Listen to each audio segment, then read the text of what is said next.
Hey guys, what's up? Welcome to another video. So, in this video, I want to talk about one more basic electronic component, which you know very well, which is this. Yeah, we are talking about PIR sensors today. So, we'll be mainly talking about its principle of operation, like how it works. What's this weirdly shaped, dome sitting in front over here? Then some of the parts which are placed over here, and some of the different modes, and also the pinout. Okay, so it's gonna be a long video. I hope you're ready for it. So without further ado, let's get into the video. Okay, let's begin with talking with the crux of a PIR sensor, which is the most important part.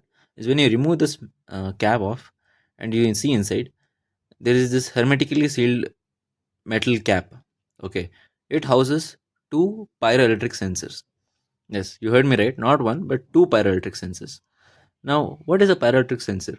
Uh, Much like a piezoelectric sensor, which produces a potential difference when stress is applied on it, a pyroelectric sensor, upon a normal ambient temperatures, will not produce any output. But when a temperature change is detected, okay, when the temperature rises or the temperature cools down, it produces a potential difference across its ends. So over here we have two such pyroelectric sensors placed side by side. Usually, it can be in two sensor configuration or a four sensor configuration. It depends from one PIR sensor to another. So you must refer the data sheet for it. But in mine, we have two pyroelectric sensors. So those two pyroelectric sensors are placed side by side and have the same but slightly different field of view. Okay, so slightly different field of view over here. What's the benefit of having such a setup? Is that, say, if a IR source or say any person walks in front of this PIR, one of the sensors will pick up the change, right? One of the sensors will take in the infrared radiation coming from that body. It will produce a positive differential uh, between the other sensor, and this differential itself is enough to trigger the internal circuitry, and which is ultimately gets ends up as the PIR sensor output, which is a digital output over here. Let me explain once again in a bit more simple fashion. There are two pyroelectric sensors placed side by side. They have the same but slightly different field of view. So the benefit of having this is that when IR source passes in front of this PIR, one of the sensors will pick up the difference in environment and will produce a potential difference with respect to the other. This potential difference is later processed and ultimately ends up as the digital output of the PIR. The two PIR sensors are followed up by a window over here, which is made of silicon, and it is IR transmit. Basically, it allows IR rays to pass through it. Okay, so now you know the parts inside this metal cap and how it's able to detect, okay, in any person who walks in front of it, right? So because of the potential difference is created between the two pyroelectric sensors over here. Now you might think, okay, so for the AI to detect this change or any person standing in front over here, the person needs to stand in the field of view, right? Now you might say, okay, what if the person goes out of the field of view? Then of course the PR sensor won't detect it.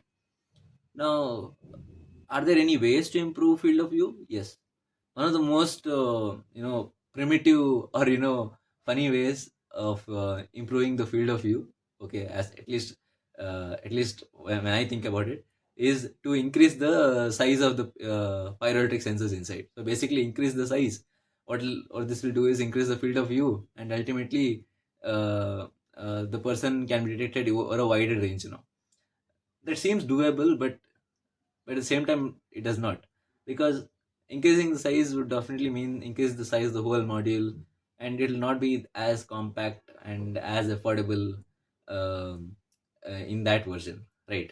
So we'll have to look for other methods, and that's where this cap this cap, you see, this comes into play. So basically what you're trying to do is play with optics over here.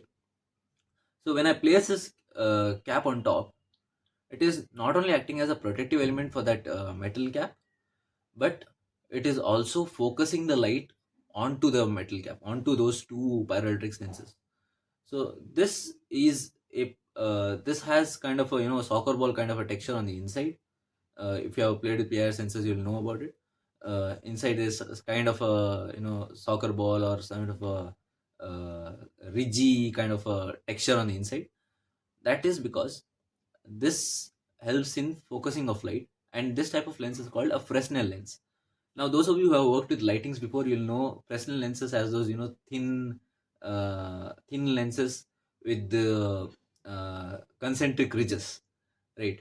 Yeah, you're right to think about it. That's how Fresnel lens looks. But this is a particular type of Fresnel lens which is used for the PIR itself. For those of you who do not know about Fresnel lens, well, it is a kind of lens which performs the same functioning as a converging lens. Why we are not switching to converging lens over here is because converging lens themselves are thick, they are difficult to manufacture, and also they are having more weight.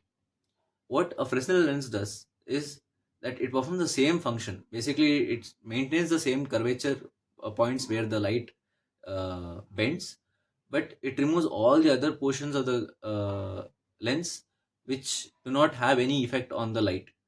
So it only uses those curved edges and compresses them down into a single plane.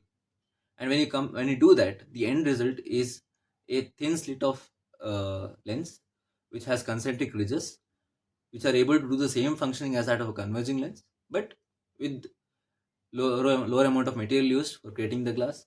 It is cheaper and it does not take much space. Benefits. And that's what we have done over here also. The reason why I used to use Fresnel lens as glass material because it was used for lamps before. But since this is a PIR or passive infrared device, basically it does not emit any radiation of its own. You can have this lens made of glass. I mean, sorry, plastic. So this is a plastic material which has the Fresnel lens geometry placed in it. Now this is not just any Fresnel lens geometry inside. This is the kind of geometry which you would like to improve the range not only along the line of sight but along the regions around the line of sight of this of this sensor. So basically, if the object is upfront over here, if the object is upfront over here, it will detect obviously. But if the object is somewhere over here, even then it will detect. Why? Because if you break this, you know, consider breaking down the lens into four sections. Then each of those four sections are an independent Fresnel lens. So above that particular Fresnel lens, if you have any object, the object's IR rays are being focused again down into the pyroelectric sensors down below because of the Fresnel, because of that particular section acting as a Fresnel lens. And that's how the objects, no matter where they are in the proximity of this sensor, they can be detected thanks to this particular cap. Now if I remove this cap, remove this Fresnel lens and try to repeat the same experiment where the line of sight is somewhere around here and the point want to detect which we want to detect, they are somewhere over here, will not be able to do that because the IR rays coming from this particular point are not being focused over here, right? So it will not be able to detect it, and that's the reason why we have Fresnel lens and this particular bulged kind of uh, a setup or a bulge kind of a lens over here. This helps in increasing the accuracy and the range of the PIR sensor. Okay. So now you have understood the basic principle. Okay, I at least expect that. Then why we need this particular piece of plastic placed in front over here? What is inside this metal cap? Now, what happens further down the line? Let's try to understand that a bit. So the two parallel sensors inside, they are of high impedance. Okay, and we have a buffer placed between the controller board, which is BIS 30001 board, and the two pyrolytic sensors, which is a JFET. Okay, So that JFET acts as a buffer to couple these elements together, and it makes the processing work of the controller board on back more easier. So it's able to convert those analog outputs produced by the pyrotic sensors into a much more actionable digital format pin, which you get over here at the top. There is one more model which I would like to bring your focus to, which is the power module placed over here. So this power module basically allows the PIR to accept input voltage or the supply voltage in the range of 3.3 to 12 volts. So no matter what input I give within that range, it will still be able to operate just fine.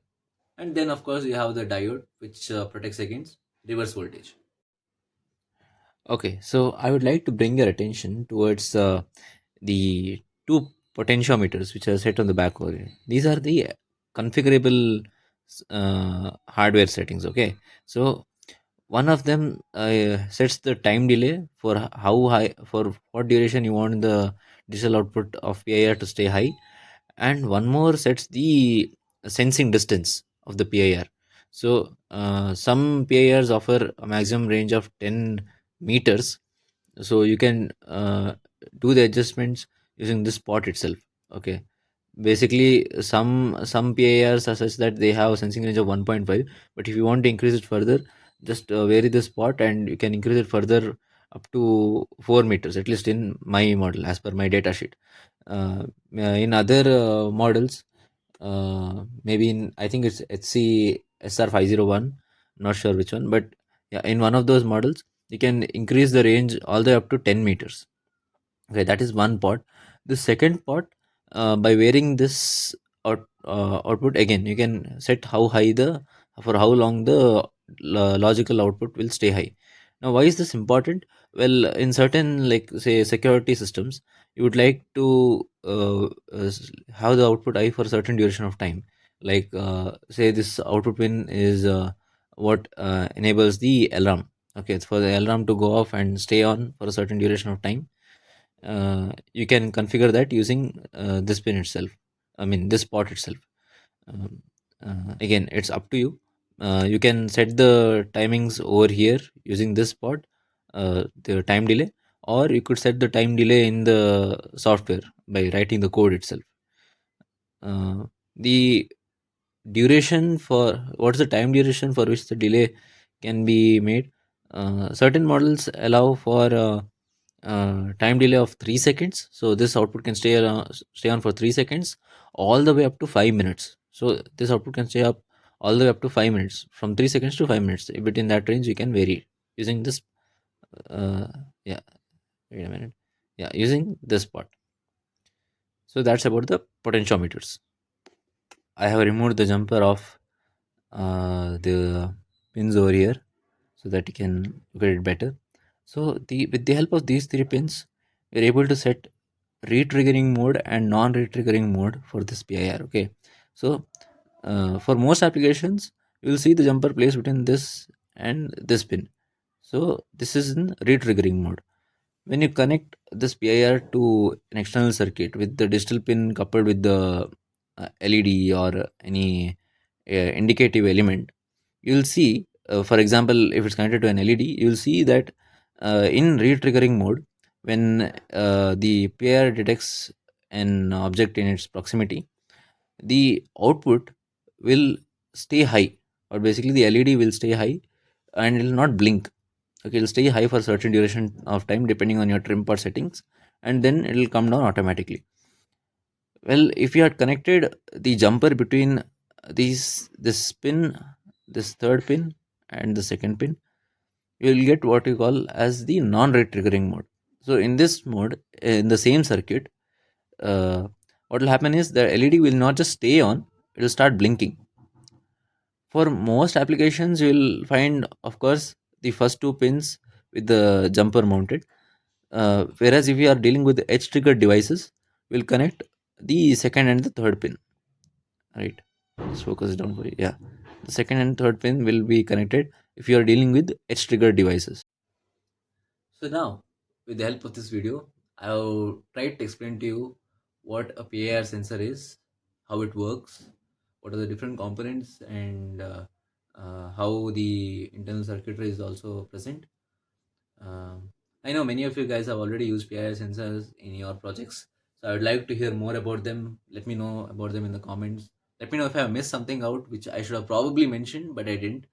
And yeah, please stay in touch, and I'll meet you guys in the next video. See ya. This is Riari signing off.